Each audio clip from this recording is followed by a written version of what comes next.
What is up guys, it's James from Cop Logic. Welcome back to the channel, and it feels like the games are coming thick and fast at the moment. We're back with another match preview for Liverpool versus West Ham. This one is of course at home at Anfield. We are talking about match day 6 of 38 in the Premier League. Now as always, we start off discussing both teams' forms and their chances in the match ahead. So let's start with Liverpool. As you know, another win picked up on the road in the Europa League this week, and Liverpool maintain their undefeated streak in the last 16 games, winning 4 in their last 5, which is really great form from Liverpool.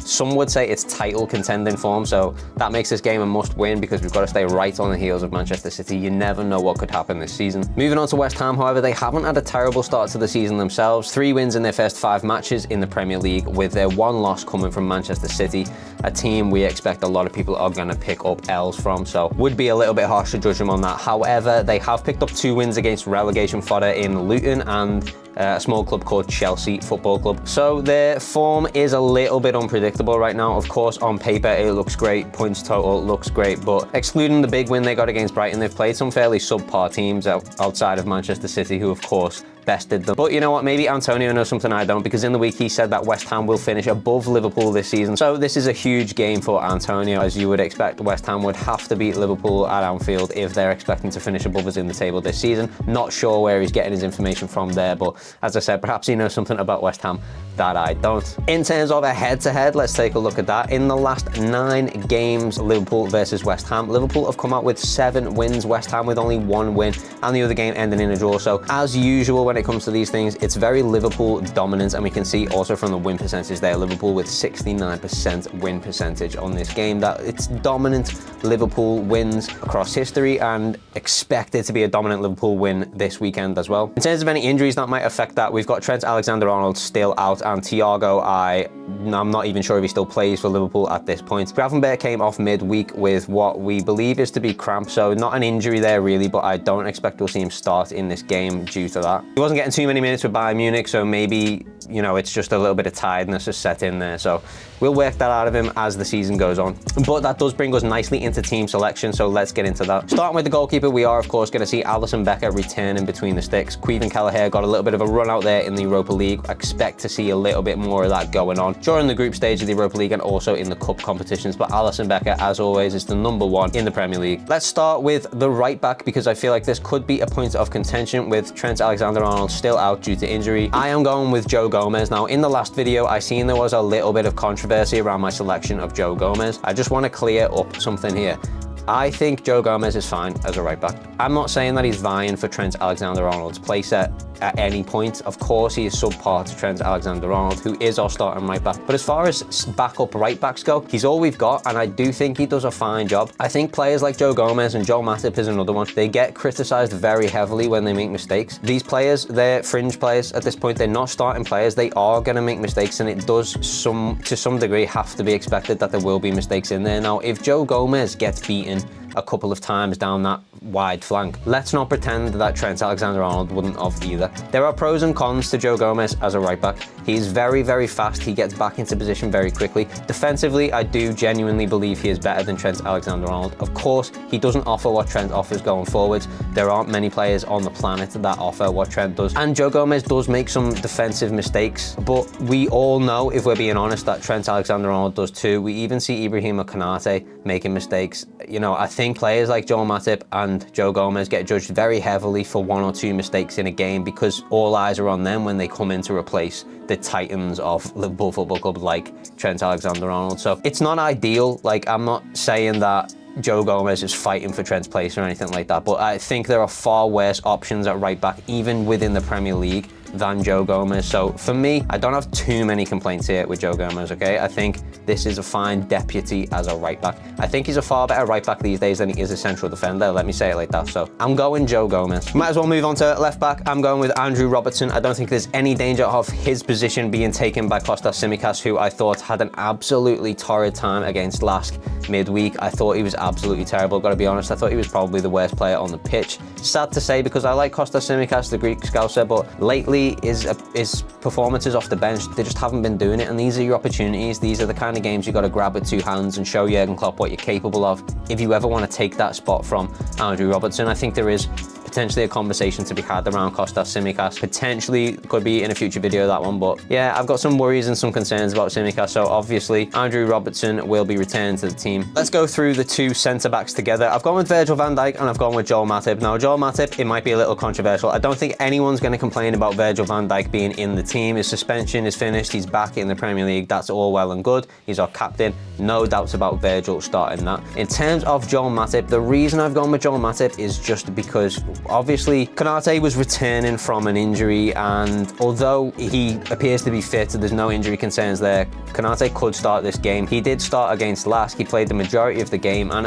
if I'm being honest, I don't actually think he had a good game. He picked up the yellow card for dissent, and there were a couple of mistakes in his game. He seemed a little bit lethargic, for me at least, and you know, that's not the Konate we're all used to. He is definitely our best centre-back pairing with Virgil van Dijk. I'm just worried about pushing him too much and forcing any sort of injury. I think he's definitely a player that we've got to control his minutes. He definitely can't play midweek and weekend every single week. That's going to be too much for a player like Konate. Unfortunately, he is injury prone. There's no getting around that. So I'm starting Joel Matip. I don't expect him to finish the game though. Konate will definitely come on at some point. And moving on to centre-back, perhaps another point of contention here, but I've gone with Curtis Jones. Now, Bajcetic, we know, is fit. He played against Lask, but it wasn't many minutes, and I just don't think he's ready to return to the Premier League just yet. In terms of Wataru Endo, look, I think he probably is better at closing games. I don't think he had his best game against Lask, that's fair to say, and I was a little bit disappointed with his performance. I think he definitely is going to be the James Milner though, where he comes on and closes games. I could probably see him even coming on in this game for Curtis Jones in order to close it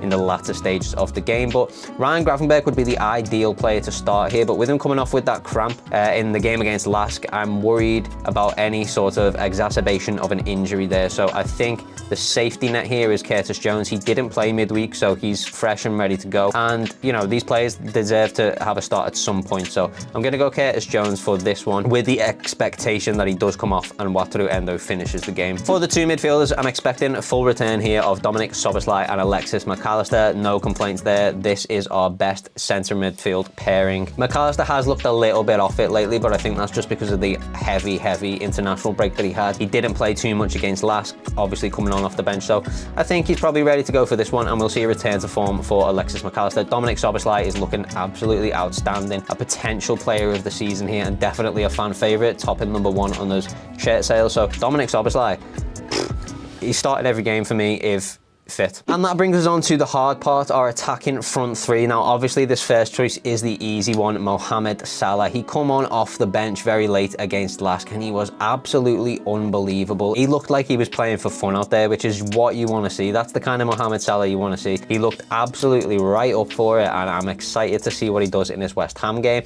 It's fair to say, look, Mo Salah, he's been getting a goal involvement in like every single game. I don't think he's posting the goal numbers we all expected, but if he's not getting a goal, he's getting an assist every single game. It's absolutely unbelievable. The link up between him and Darwin Núñez is becoming something really special. I did say in the last video that I thought Harvey Elliott was kind of involved in that little triangle as well. I thought Harvey Elliott had a bad game against Lask, by the way. I was a little bit disappointed with that, which is obviously why I'm going with Dominik Szoboszlai and Alexis McAllister.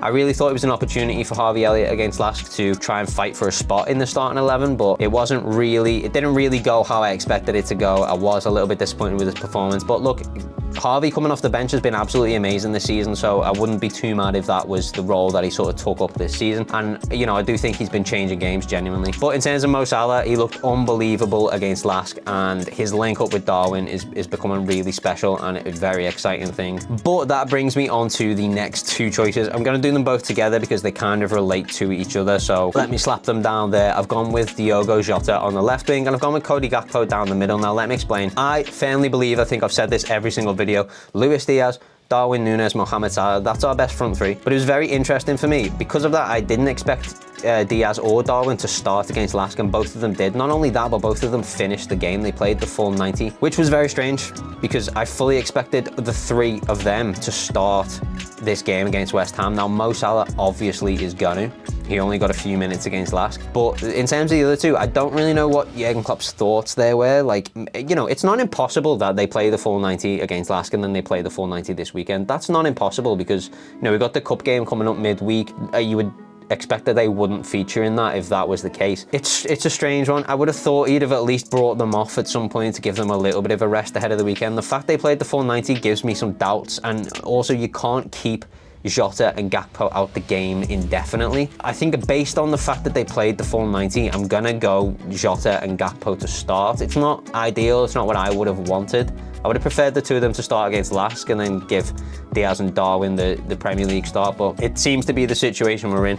Not sure what Klopp's thoughts are there. It'd be interesting if the two of them started. Again, not impossible that they do.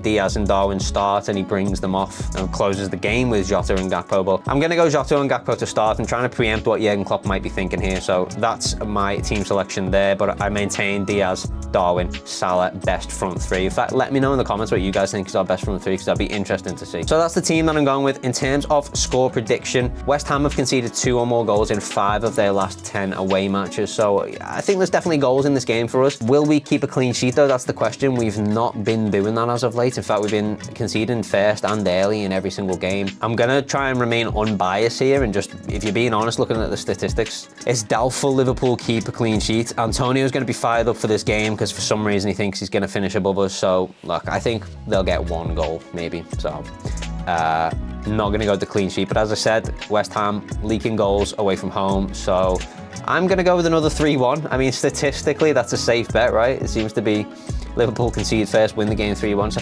I'm going to go with 3-1. I hope we don't concede first. I don't want that to become a pattern, but I am going to go final score 3-1. I'm not going to do goal scorers today, but let me know in the comments what you guys think score prediction wise. And as always, guys, stay locked down to the channel for all your Liverpool news. We're going to be going hard through the week with all Liverpool news and everything like that. Regular content is about to return, so make sure you hit that subscribe button, and we'll see you guys, as always, in the next video. Peace.